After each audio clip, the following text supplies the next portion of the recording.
Alifa communication jabarani filɛbagaw aw minnu sɔgɔlen don an na Mali kɔnɔ ani Mali kɔ kan an b'aw fo ka waleɲuman dɔn dante foli min na bi kari mai kalo tile 26 san 2024 aw bisimila ka bamanankan kunnafoni kɛnɛ kan. Ka kɛɲɛ ni énergie solaire baara hukumu daminɛ ye anw ka ba Maliba kɔnɔ kɛrɛnkɛrɛnnenya la Sanakɔrɔba fɛn min ye anw ka jamanama ɲɛmaa colonel Asimi Goita ale tun bɛ a kɛnɛ kan. O baalaw boloda jumadon mai kalo tile 24 san 2024. Senegal kana mɔgɔw ye wulikajɔ kɛ wulikajɔ b'a yira k'a fɔ yuruguyurugu o bɛ se ka dabila kɛnɛya sira fɛ kɛrɛnkɛrɛnnenya la sɛbɛn min bɛ n'a bɛ fɔ ma ko AMO o yuruguyurugu cayalen don an ka ba Maliba kɔnɔ o kɛlɛli hukumu kɔnɔna na fɛn min ye kanam syndicat ye ale bɔra ka senna taama kɛ ka yaala kɛnɛyaso caman na mai kalo tile 13 san 2024.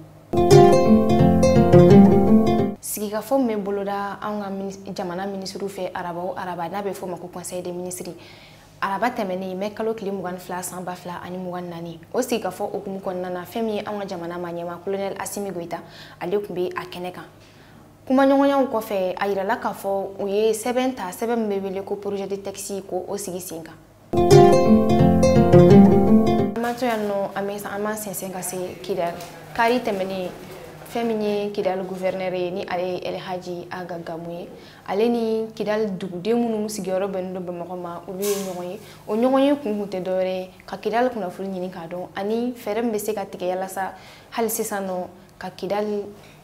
bɔ bolo la. An m'an to yan nɔ an m'an sɛnsɛn ka se Kolokani kɛrɛnkɛrɛnnenya la Kolokani kɔkɔ a yirala k'a fɔ tarata tɛmɛnen mai kalo tile 14 san 2024 ka kɛɲɛ ni ɲɛgɛn ɲɛ 16 ye a yirala k'a fɔ ko fɛn min ye denmisɛnnin fitinin dɔ ye min san bɛ taa jɔ san 6 bonyanko la ale su taara ye jardin d'enfant dɔ kɔnɔna na ani a yirala k'a fɔ ko fagalikɛla kɔni ale sera ka ta tɛgɛ ma ni ka ale bila kaso kɔnɔ. Ni ne bɛ da sigi an ka bi bamanankan kunnafoni kɛnɛ kan an tɛ sɛgɛn an tɛ ɲinɛ an b'aw fo ka waleɲuman dɔn nate fili min na an b'an ka dibila baarakɛlaw fo k'u waleɲuman dɔn an b'a fɔ aw kan bɛn dɔgɔkun wɛrɛ la.